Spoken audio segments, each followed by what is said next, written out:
Hello and welcome to another edition of The Week That Was, a weekly program where we catch up with the headlines of the week gone by. This time we have a look at the week from 19th to 25th October.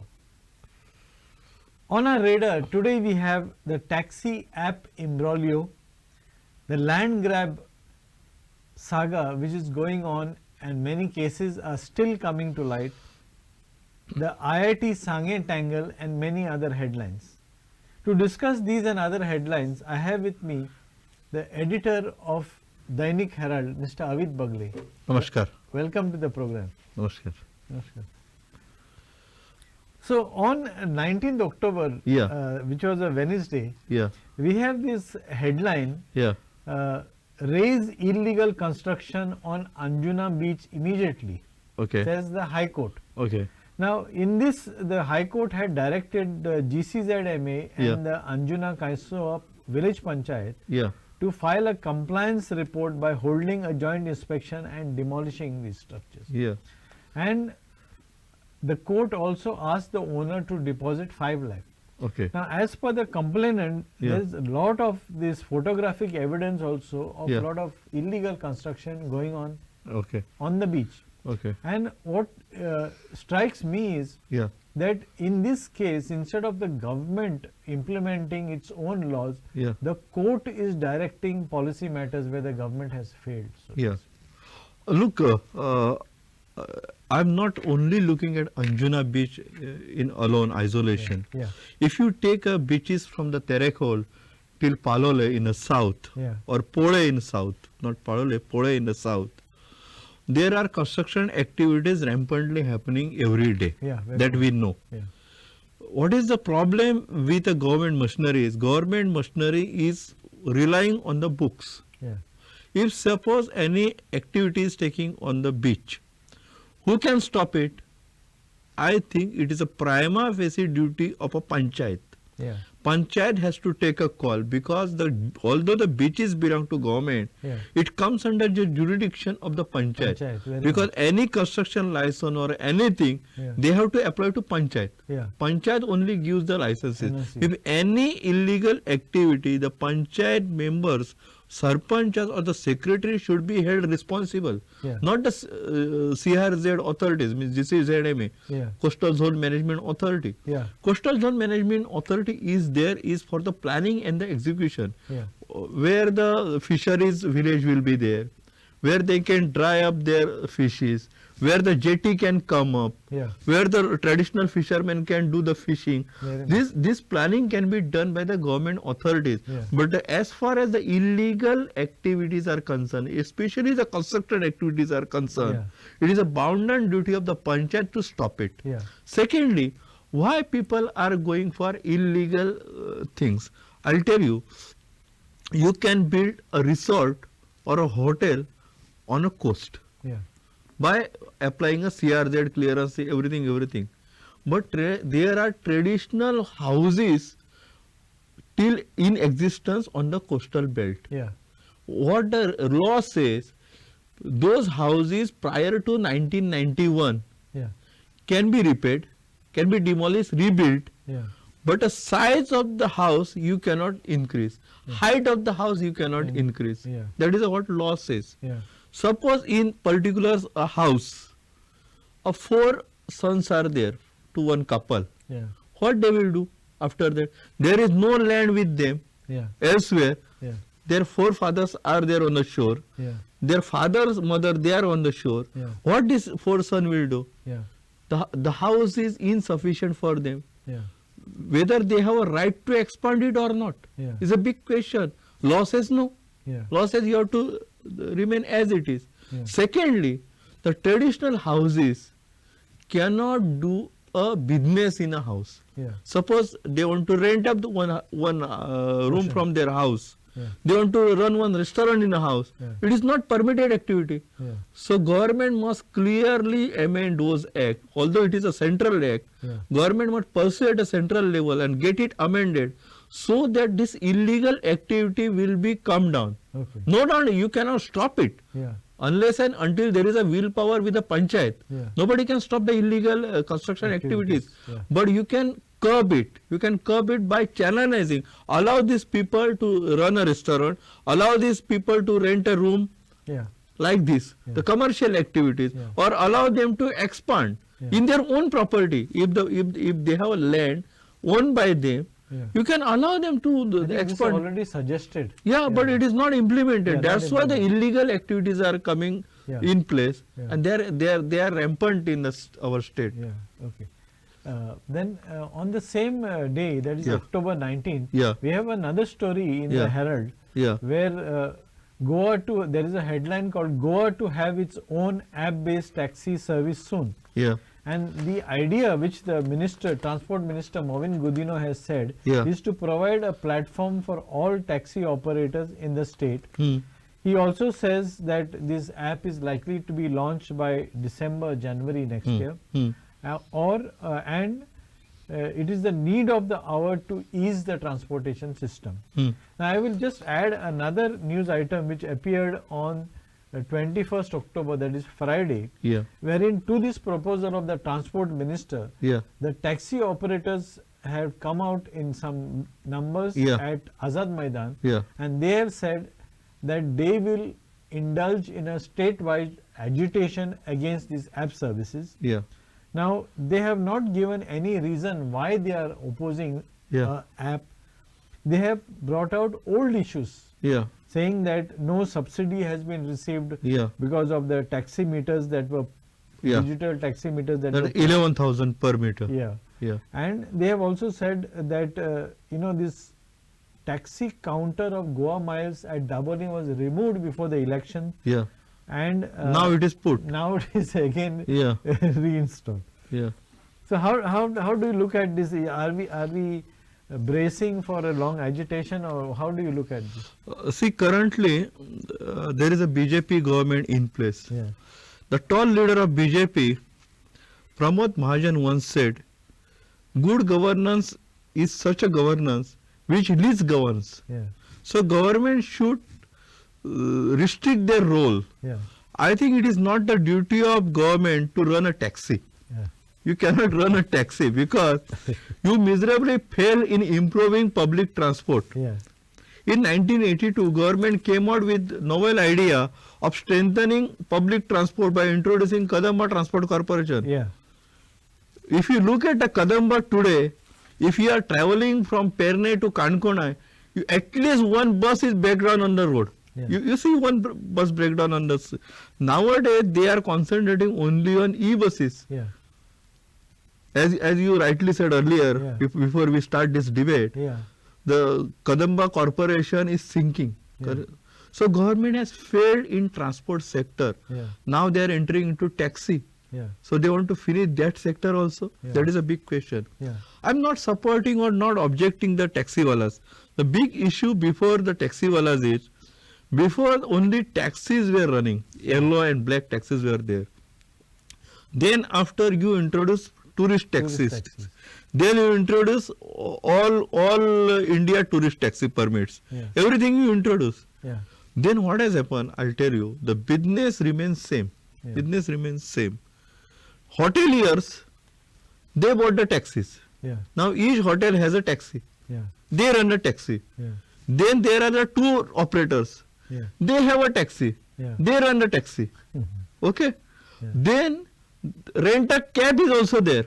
So business of this size has been divided into many. So only small pies remain for the taxi wala. That is also government wants to take away.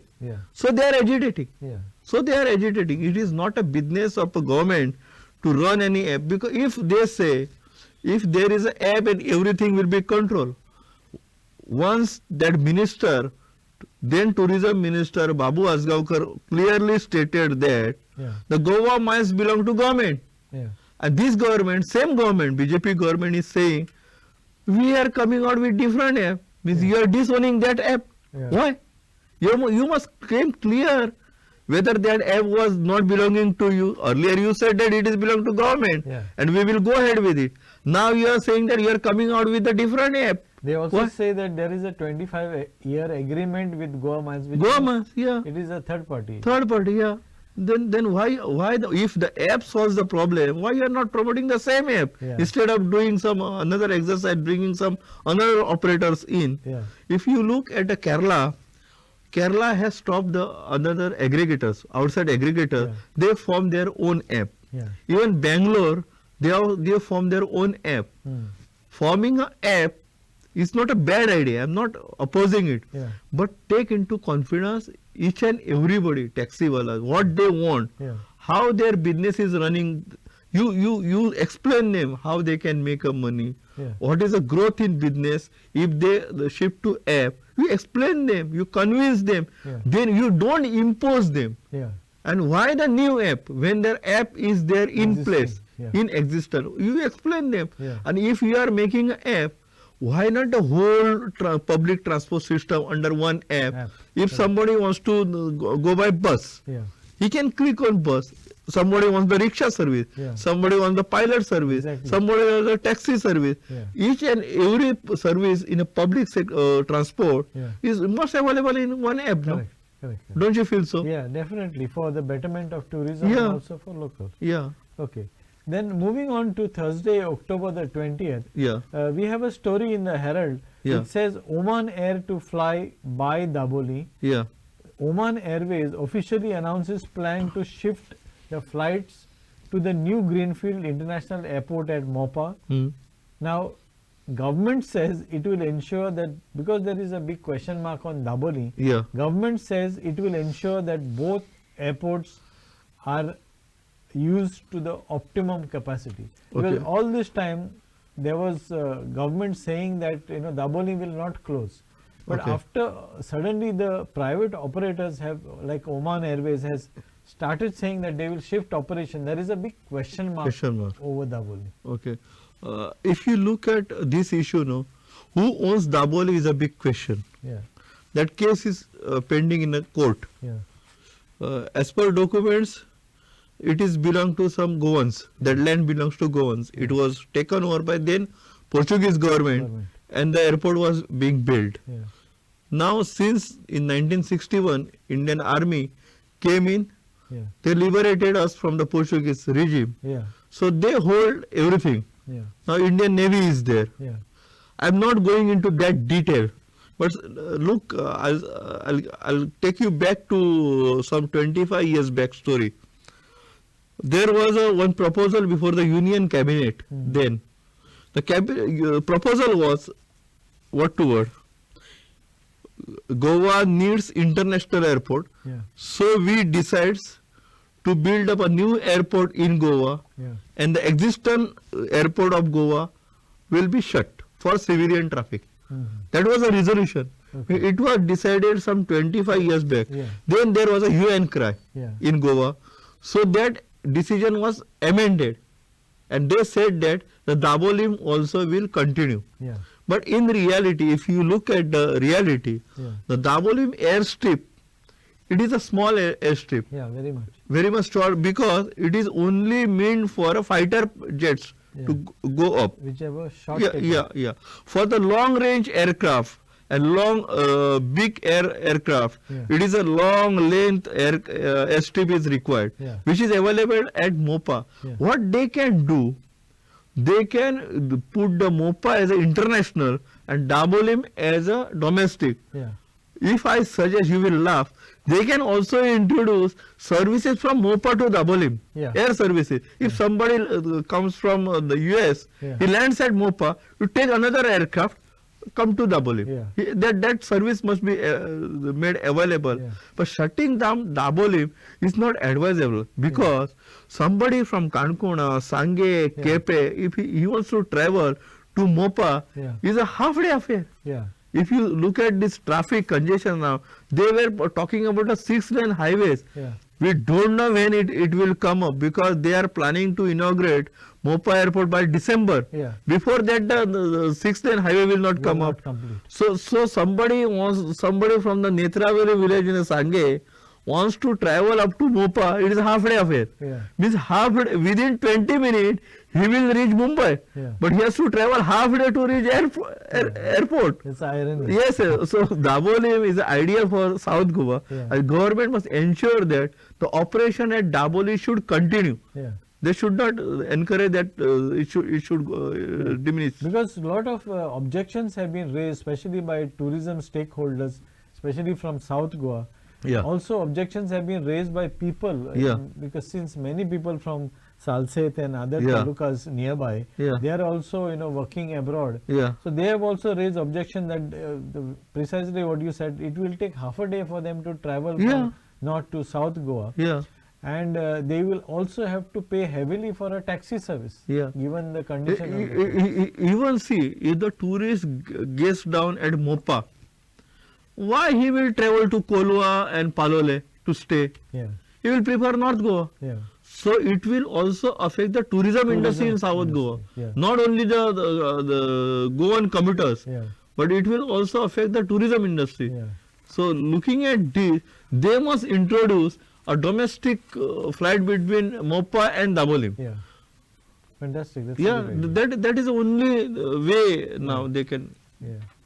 Okay, moving on to October 22nd, that is Saturday, we have a headline in the Herald, North Goa Collector seeks proposal to implement welfare projects for mining affected persons. Okay. Now, what is said here is that MLAs from the mining areas have to submit the proposals for implementation of projects of around 22 crores. Okay. And the funds will be routed through the District Mineral Foundation. Now, the purpose of the fund is for the welfare of mining affected persons. And basically what the government is doing is, it is charging a 5% royalty on cess on royalty. Royalty on ore, and there are other things also which are included. It is not only iron ore, it is basalt stone, laterite stone, lime shells, sand mining, river pebbles. Now, the two MLAs attended this meeting. Now, my question is, why is this not broad based? Because if it is for the welfare of the people, why only MLAs are consulted, and why people at large are not consulted? Because people are the best representatives who can represent their needs. Look, government has failed to understand the purpose, because these funds were created after Supreme Court verdict. It is not a government idea. It is a court idea. Certain percentage of the cess is collected on the royalty, and you kept it for the welfare of the people. Welfare means what? You must define it. Whether welfare means the construction of roads, welfare means the drinking water supply, welfare means the sanitation, welfare means the health services. Government must come clean on it. See, what court has said in the very judgment of wherein they have suggested this idea. I read that judgment. What is their idea was, if the mining or any other activity is taking place in any other village, and the people are suffering, see, because of mining, the groundwater has gone down, and they are thirsty. You have to supply the water. You have to make provision for that. If the pollution is dust pollution is taking place, you have to provide to eliminate dust pollution. If the employment is not generated, then you have to give the employment opportunity. So the fund is not only to construct the gutters or anything. You have to look broadly. This fund is for the welfare of these people. For the first what they should have done, they should have taken the consultation at the village level or the wado level. What do you want? What are the difficulties you face? Then they must list it. Then how to get it done? They have to propose some project. Asking the MLAs to give the proposal is a one-way traffic. It will not solve the problem. I'm not denying the MLAs are the representative of the people. They do represent. But the consultation with the mining affected people is the best way to get their problem solved. It has to be broad-based. Yes, should be broad-based. Not only narrow to only construction activity, so-called development government thinks nowadays. So then October 22nd itself, there is another headline in the Herald where the Fisheries Directorate has assured to crack down on bull trawling and LED trawling in Goan waters. Yeah. Now again here we see that the Director of Fisheries, Dr. Shamila Montero, has given an affidavit to the court saying that they will establish a permanent independent marine enforcement wing. Yeah. It also said that they will act against violations and bull trawling by fishing boats in Goan territorial waters. Okay. Now this is another instance wherein the court is again directing policy, telling the fisheries department what they are supposed to do. Yeah. And also, if we have reported in the Herald previously that the marine police and the enforcement fisheries department is not having any boats. Now, do they have to wait for a court order to tell them to do enforcement as they are supposed to do? In last episode, we discussed this issue in length. I'm not going in that detail now. Yeah. What I want to explain you, from the shore to 100 nautical mile, it is an area where the Goa government can act, not beyond it. If somebody is doing it 110 nautical mile, it is jurisdiction of the Coast Guard, which the central government can interfere. Here the coastal police is doing it. See, fishery department is under one ministry. Coastal police under another ministry. The fisheries officer cannot direct coastal police. If you are doing anything, it should be an integrated approach. Who will lead? See, I'll give you the example. When suppose in any war, if the war is broke out and we are fighting, soldiers are there. Some suppliers are there for the bullets. Some are with the arms and ammunitions. But there is one officer called GOC, General Officer Commanding. In this case, who is the general officer in commanding? Fisheries will say, police are not cooperating. Police will say, fisheries are giving us the information and very late, so there is no time to act. Before we reach, there is no trawler. So it is a blame game. So by establishing this enforcement wing, the problem will be solved. But look at this. Now we are in the 60th year of our liberation. What we were doing for last 60 years. Now we are thinking of enforcement wing. The government will go for tenders. 2-3 years after they will get boards. Then the recruitment take place. When the enforcement will come in picture, you have to wait for a year. Then the problem will continue. So it is just a whitewashing. Whitewashing. Nothing more than that. Okay. So then moving on to Sunday 23rd October, we have one story which has been followed. I'm sure that the Dainik Herald also would have carried it. And it is yet another story of land grabbing. Now in this story, the land grab victims blame the cops for emboldening the fraudsters. That means the police are slow to act, and this makes the fraudsters to take liberty with the law. And to also take support of people within the establishment to carry out their illegal activities.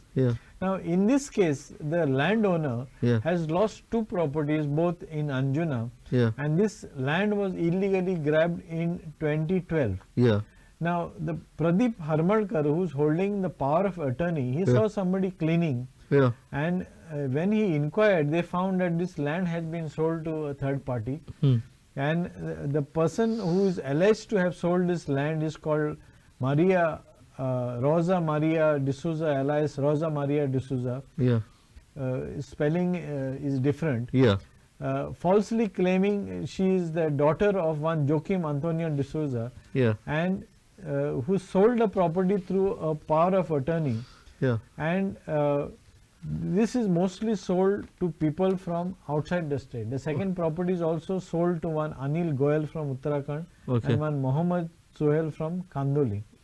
Now, so more and more cases of land grabbing are coming to the light. And as we have also seen earlier, there are people from within the establishment who have supported such kind of activity. Look, this is a government responsibility that they should protect the land. In any other state of India, the land belongs to government. So you have to pay certain amount as a cess to government for utilizing that land. You are not an owner of land. So government is the owner. So why the government is not safeguarding the interests of their own? That is the first question. Secondly, our laws, revenue laws, are age old. They need to be amended. ND Agarwal has given many suggestions many years back, but there is no implementation on it. Secondly, thirdly, the problem of this land grabbing is a failure of government machinery. See, somebody comes saying that I want to sell this land to somebody else, and government is taking a stamp duty, processing fee, then mutation fee, then a partition fee, and if he went for the conversion fee.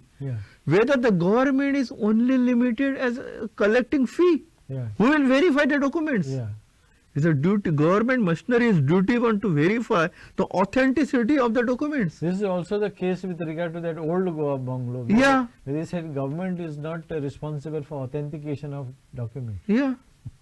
Government is responsible. How they can say the government cannot be a mere spectator and only limited their role to only collecting the fee? It is not so. So very much the duty of the government. It is a failure of the government machinery, especially the revenue machinery. That's why such things are happening. And you are entrusting the cops to investigate. I don't know when they will come out with a clear picture. Because last 4 months we are only listening. This was arrested. This is interrogated, released on bail. If any one case has been, they have taken it to logical conclusion, no. Because it appears to be beyond their jurisdiction. Beyond the jurisdiction also, and laws is difficult to understand. See, the revenue documents, whether they are true or false, it is not police duty. It is not a police, it is a revenue duty. They have to verify it. Collector must certify whether these documents are genuine or not. They have to do it.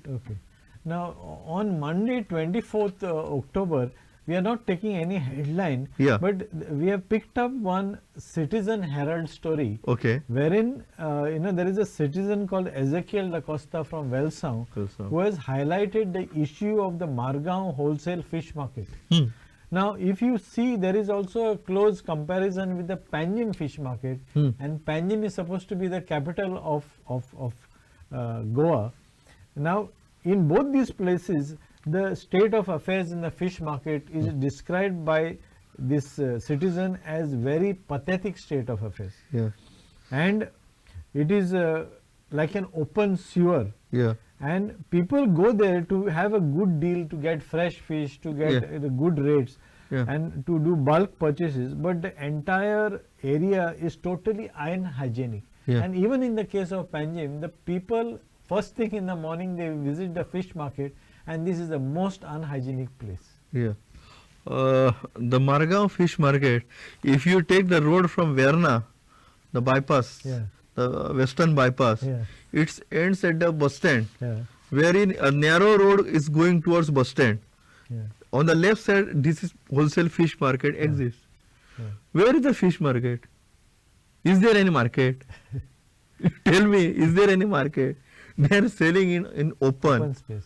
If you claim it as a wholesale market, retail business is also on there outside. And the thing is that everything is beyond the control of the government. That is the irony. There is no authority to control it. Forget of the Panjim fish market. In wholesale fish market, which is only one unique in Goa, no machinery is controlling it. I'll tell you, it starts up somewhere in 3:30 in the morning. It goes up to 8:30 in the morning. If you visit between 4 to 6, show me one government machinery there in existence. It is a law unto itself. Yes. So you can't expect anything. Whatever they have written as a citizen journalist is very much true. And government must build some scientific approach market. As a wholesale fish market, wherein the citizen will feel that okay, this is good fish, fresh fish, and the clean market. Okay, and the last story that we take up is 25th October, Tuesday, that is today, the day we are shooting this episode. Yeah. And in this we have, a news which has come to light through a social media group, Yeah. wherein it is said that land just a kilometer away from the proposed IIT project site at Kotarli in Sange is up for grabs. Yeah. That means on the knowing that IIT is coming up on so and so land, just 1 kilometer away, people have, or we have called it as land sharks, are already kicking off their business and inviting buyers to buy small plots of land which are available for sale next to the site. It is but natural. It is but natural. Any project is coming, surrounded land is being sold like that only. If you recollect, some 10 years back, there was a MOPA was declared. What happened after that? The whole land at Poroskade, Dargali, Perne, Naiba is being sold. Now same thing happened in Sange, near Kotarli, where they are proposing the IIT. The people will sell the land. But my question, big question is, who allows it? Who registers the sale deed? Is me or you or any other public? Is a government machinery. Government must freeze those activities. Government can do it. There are enough provisions under the Act where they can freeze those activities. No land dealings in this area, we freeze it. Freeze the development for certain years. So there is a provision. Government must act, and government must come clean on the policy what they want to do in Sange. So that is another packed week of the week that was. We hope that you enjoyed our program. I thank my guest, Mr. Avid Bagle. I'm not a guest. Very much in house. The editor of Dainik Herald, for coming here and offering his valuable suggestions and comments and analysis. Thank you for watching Herald TV.